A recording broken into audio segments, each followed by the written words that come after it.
Hello, my name is Omar Abasad. It's Sunday, May 13, 2018 at 4:56 p.m. in Toronto. I am going to read today a sort of synopsis I did when I analyzed a case that was brought against me as a result of a charge that went through when two Muslim women called the cops and lied and said I was harassing them after I called 911 saying they were harassing me. So I'm going to read the charge first and uh, and then the synopsis. So the charge is on the 14th day of March in the year 2016 in the city of Toronto, without lawful authority and knowing that another person, namely Karima Yusufa, that's Karima Yousufi, was harassed or recklessly, as to whether that person was harassed, engaged in repeatedly following from place to place Karima Yusufi to reasonably fear for her personal safety, contrary to Section 264 of the Criminal Code. So that's what the charge was. So I'm going to read to you my side of the story because after being held for bail without showing cause, the officers never showed cause. The bail was all arranged when I went into the court. I was held for 35 hours without sleep. I was held during that 35 hours in a van for an hour, dark, small van, steel inside, hot air blowing in my face. Um, Passed out a few times in the van after asking for the heat to be turned off, and it never was. And the torture went on after that. So that's a video altogether. So I was held for bail because of this charge that these two women, oh well, there were two women, but one woman is involved in the charge, um, caused because they lied, saying I was harassing them. In the store number one in Metro, I was there first. I was there first. They came in after me. And I could hear them coming in because I was near the entrance. And they started talking loudly and laughing. And as they passed, they said behind me, Sir Mad could see and you're Khaled's whore. Anyway, I'm going to read this. So, point number one, I had gone to the doctor the day of the charge complaining about heart palpitations. I went to the mall directly from the doctor's office in Richmond Hill. I did not go to Metro that day. I went to Price Chopper. They claimed three incidents. There were two.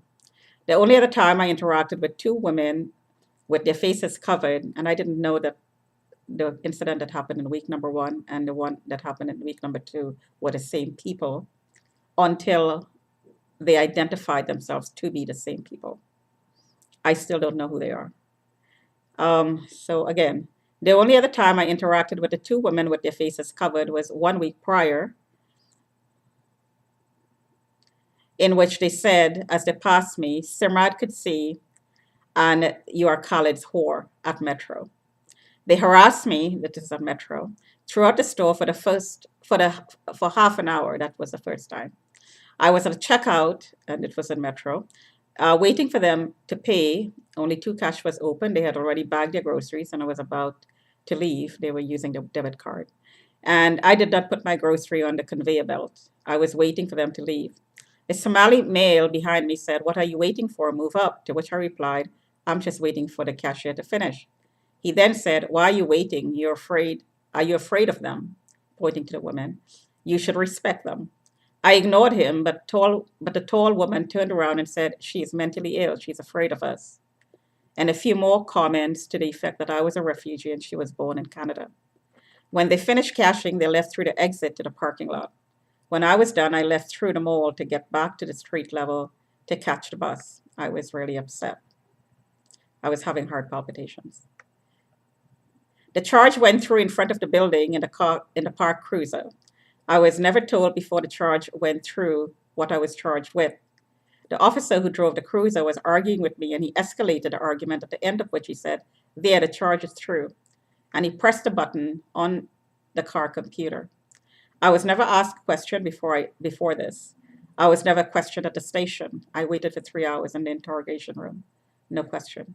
I was told the charge I was told the charge only after I asked, after waiting hours to be questioned. I still do not know who these women are, so I could not be a danger to them and cause them to fear for their and cause them to be fearful, basically. I was never blocking their way in the store, they claimed I was. I was waiting for the police to show up, looking out the window at the front of the store after talking to the security guard. In fact, I asked the security guard to stop them from leaving and wait for the police to arrive, to which he replied he did not have the authority to do so. There are two exits to the store, so I could not have blocked them from exiting. I was standing in the middle, facing the window, looking out to see the cruisers approach. I had absolutely no interaction with them after I called 911. The Price Chopper employee admitted to uh, to looking at me around the store, and he said that he was the attendant in the fruit section to the cops. So if he was looking at me around the store, he would have had to be following me. He is the one who walked up to me and said, he's the one who walked up to me and said, I heard that. She just called you a whore and escalated the situation. I started feeling mobbed and fearful since I did not want to get serious heart palpitations if the situation escalated further. So I called 911 to put a stop to the harassment, which it did. And I was going to walk away when the two women were arguing with me, telling me to get out the store. She repeated it quite a few times. But when the employee came at me, um, I started getting heart palpitations again, and that's when I called 911.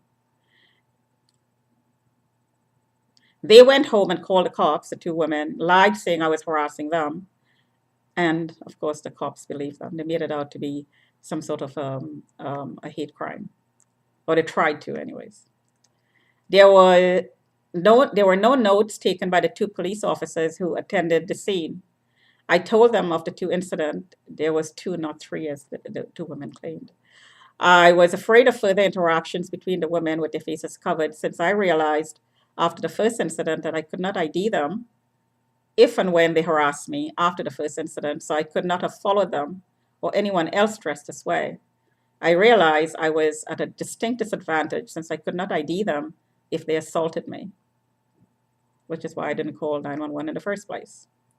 They left. What would I say? Two women dressed in black harassed me. They could identify me, but I could not identify them. So the possibility of them following me is higher than me following them. In 15 years, I did not have any incidents such as this in the mall, and suddenly within 2 weeks, I had two. I was complaining to the police at 42nd Division that men were following me around for years, and I was being harassed in the same mall previously in emails sent to 42nd Division. I had been frequenting the mall for 15 years and never had any incident involving my stalking anyone, and certainly nothing based on hate. I had seen several women dressed this way all over the city, and including in the building in which I live, and never had any interactions with them, such as arguments about their face coverings. I usually stay away.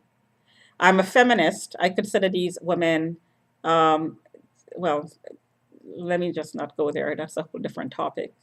I would not be harassing people dressed this way because, number one, um, as I said, I couldn't ID them uh, to get any cues as to who they are. They could be male, female.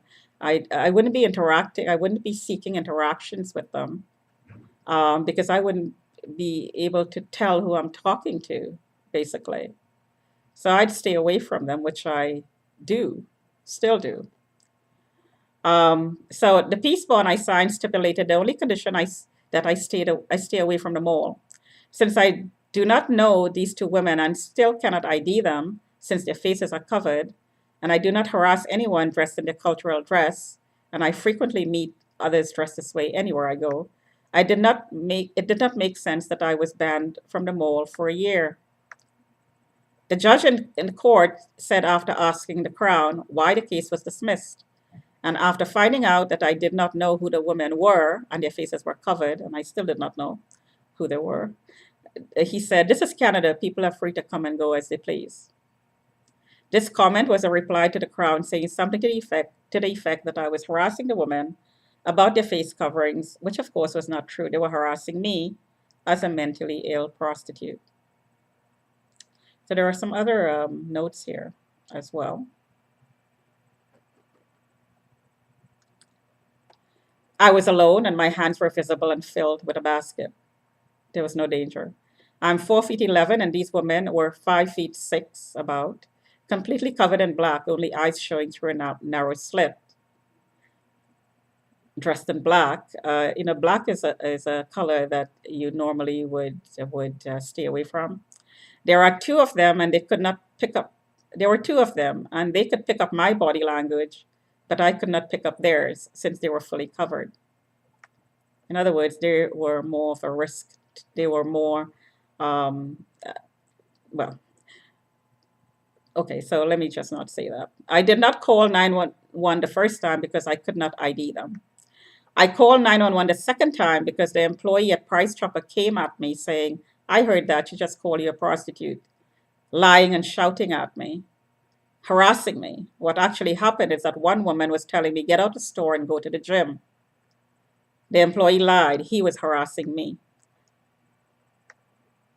The two women called me a refugee and said they were born in Canada. I think I mentioned that before. So this is the notes as to what the police did. I asked the officers who attended the scene to keep the videos in the store, mall, and parking lot since I could not ID them. I also told them that I talked to the security guard and to talk to him as well. No videos were kept, so none was disclosed. The officers in the cruiser did not take notes. The in-car camera was not turned on. The log of my 911 call was not disclosed. I was not questioned. So there you go. So I just wanted to make a note about face coverings. And I'm going to say this um, about security and put it in the context of anyone. Take away the religion, take away the cultural belief system. I'm just going to put it in the context of um, security, personal security, as well as it could be national security as well. So, like I said, regardless of religious beliefs, anyone at all who is covered head to toe in flowing black gowns with their eyes visible only through slits is hiding or concealing the clues, the the feedback that someone would get from a person to evaluate whether the person is a risk to them. So as a woman, when I walk the street, and this is automatic because I think all women feel this way. They are more at risk on the street in a public place than a man. So I've developed this, automatically developed this, unconsciously developed this system where I scan men, and sometimes I do women, depending on the way they dress. I scan mostly men to evaluate the risk factor. Someone coming towards me, I would look at the body language, the way they walk. I would look at what's in their hands. I would look at facial expression. I would look at what's the impression, the look in the eyes, the general feel of the person, which I can evaluate a long ways. Um, I just have this ability to evaluate the person, whether when I pass by him, um, I'm comfortable doing it or I'm not comfortable doing it. I could see in my heart rate monitor if I'm stressed out passing a person, depending on the way he looks. So if somebody is dressed completely covered, you have no way of knowing to evaluate whether that person is a dangerous person, whether he's carrying a weapon, whether he's unfriendly, whether he or she could lash out at you when you're around the person or when you're passing the person. Visual cues, it's not there, none whatsoever. These are flowing black robes, open, not fitted, loose, I should say, and so is the face. So the contours of the face are not visible. Absolutely, absolutely nothing. And the slits on the eyes are so small, sometimes you can't even see the eyes. So you have absolutely no way to judge whether you're in danger or not, whether the person is male or female. This is a security question that needs to be addressed. It's putting my life in danger, and it's putting, in my opinion, the country's life in danger because you really don't know what is going on underneath any flowing black gown or any color for that matter. But black is opaque, you really can't see through it. If it's white in light, you can see through it, but black, you cannot see through it. So my life, I believe, is being put at risk by having anyone dressed this way in public, anyone. My case, this charge is a really good example. They were harassing me. I could not possibly be stalking them because I do not know who they are and I can't ID them. So there is no way I could be stalking them. I definitely was not following them place to place because after the first interaction with them, I went to the doctor complaining about heart palpitations.